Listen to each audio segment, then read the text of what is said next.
la guerre, c'est bien, mais il faut préparer la guerre. Il faut mettre les moyens, il faut former l'armée, il faut réformer l'armée. Il faut avoir une diplomatie agissante pour faire face à l'enjeu au Getembo Kalelo. Le président Félix Tshisekedi est allé aux États-Unis d'Amérique.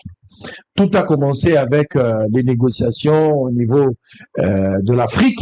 On a vu Nairobi, nous avons vu avec l'Angola, on a vu pas mal des médiateurs africains en train de nous aider, chercher à nous aider à résoudre ce problème, à arrêter définitivement cette hémorragie.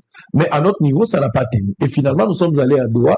Malheureusement, même au niveau de Doha, nous n'avons pas obtenu gain de cause jusqu'à présent. Mais il fallait compléter avec tout ce qui s'est passé avec Doha au début, des petites négociations de part et d'autre. Chaque partie était exigeante. Ça n'a pas tenu. On va se retrouver aux États-Unis d'Amérique. Je suis heureux d'avoir pris part le jour de la signature entre le président Tshisekedi et le président Kagame sous la médiation, bien sûr, des États-Unis, représenté par le président Donald Trump. Nazalaki Walalakati, nous avons vu. Tout le Congolais, Nazalaki n'a espoir qu'après signature à l'accord, il y aura la paix définitive. Parce qu'il y a un monde de malheureusement, de notre retour, Ouvira est attaqué. Pourquoi Tshisekedi devrait aller dans les États-Unis d'Amérique? On s'entendait quoi? Barossa et la au Venezuela, on va arrêter Kagame un jour. Pourquoi le président était-il parti là-bas? Pour chercher quoi? Quel est l'apport de cette diplomatie menée par Tshisekedi alors que les zones occupées continuent à être dirigées par lui? Merci beaucoup. Je crois que vous pouvez, tous ceux qui lisent les signes des temps, moi je suis chrétien, toi aussi, et je crois beaucoup à la prophétie, à l'esprit des prophéties. Tous ceux qui lisent les signes des temps, ils comprennent pourquoi le président Tshisekedi est allé aux États-Unis et non nulle part ailleurs. Dans cette dynamique de la guerre dans laquelle nous nous retrouvons, avec, avouons-le, je l'avais dit à ce plateau que l'ennemi était, je sentais qu'il était beaucoup plus préparé que nous. Il y a une année, hein, que je l'ai dit, avec la possibilité d'acquérir une technologie plus moderne que la nôtre par l'Occident, la possibilité d'étouffer toutes les démarches diplomatiques et médiatiques au niveau international, ça on le voit.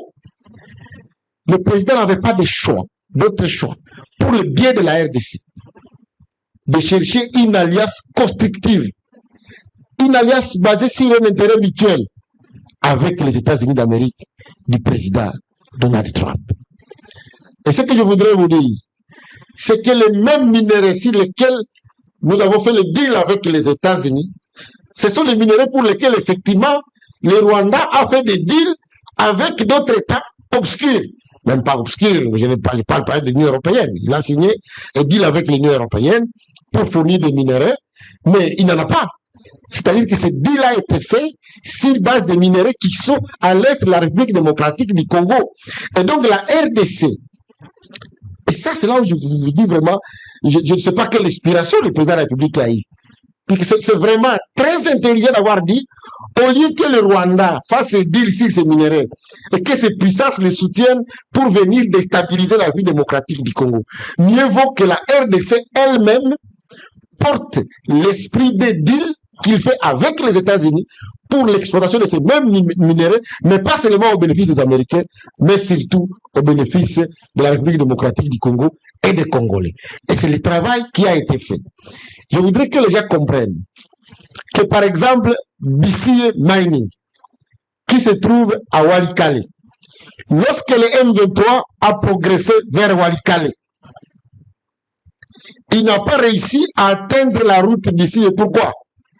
Puisqu'il y a une entreprise stratégique américaine, BCA Alpha Mine, et les intérêts des États-Unis étaient touchés.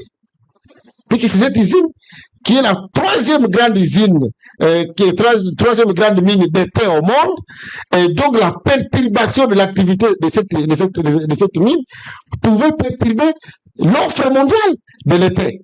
Vous avez compris? Et vous avez vu qu'ils n'ont pas réussi à avancer à partir de Walikale.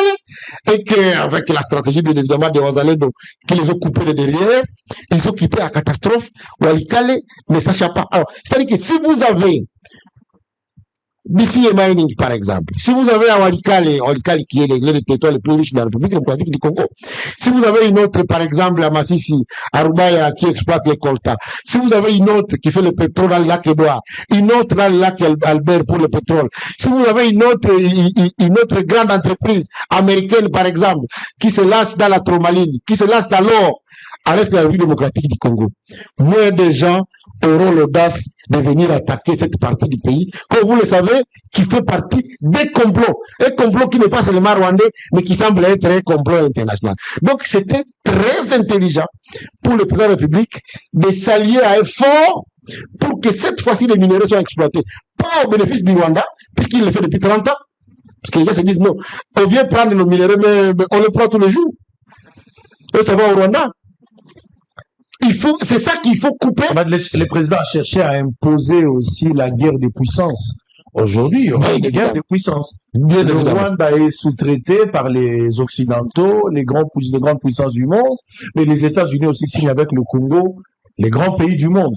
Donc, il y aura maintenant la guerre à ce niveau-là. Et donc, je voudrais vraiment saluer cette intelligence. C'est une stratégie. C'est une intelligence stratégique qui vous permet d'avoir à côté de vous un fort. Aujourd'hui, qui savait que les M23 allaient, quand ils ont pu ouvrir, ils avaient le vent à poupe, hein? À l'heure où je vous parle, le petit message de Marco Rubio qui a dit, nous ne sommes pas contents. Nous ne sommes pas contents. Je crois que on ne parlerait pas le même langage, il serait à Kalemi. Nanga a dit qu'ils ont été contactés par les États-Unis. En tout cas, si ça n'a pas été le cas, à ce moment ici, on parlerait, il serait à Kalemi. Puisque, bon, je suis honnête de vous dire que sur la route, il n'y avait pas grand-chose. Aujourd'hui, ça nous permet d'avoir l'état de nous préparer ça dit pour le moment. Ça veut dire que ça dit le Congo pour le moment, le Congo ne compte que sur les États-Unis. Je ne dis pas ça. Mais avec la logique qui nous est imposée sur le terrain, nous sommes obligés de compter aussi sur la diplomatie. Et je crois que ça a été bien fait, ce que le président a fait. Ce n'est pas que le pays a été vendu. Je voudrais bien dire aux Congolais que tous les autres pays, même la Chine, a signé des accords avec les États-Unis pour son industrialisation. Ça n'a jamais été la vente du pays. Tous les pays qui sont en train de se développer, même l'Europe pour se développer, ils ont eu un plan Marshall. Ça veut dire que les États-Unis les ont appuyés à pouvoir se développer. Ce n'est pas un péché pour un État de s'appuyer. Nous ne sommes pas les premiers à avoir signé avec une puissance pour nous aider à développer notre industrie minière et notre industrie agricole. Je suis ministre de l'Agriculture aujourd'hui. Je reçois beaucoup de délégations américaines qui disent, voilà, par rapport au corridor de Lobito qui est appuyé par les États-Unis, nous voulons aussi avoir de grandes industries agricoles autour. Et moi, je leur ai dit, bon, ça ne sera pas seulement là-bas. Il faut qu'on prenne la Lomami aussi, qu'ils bénéficient aussi des externalités positives de cette action de la grande industrie minière qui va être développée. Donc, c'est une intelligence stratégique du président Tshisekedi d'avoir fait ce pas.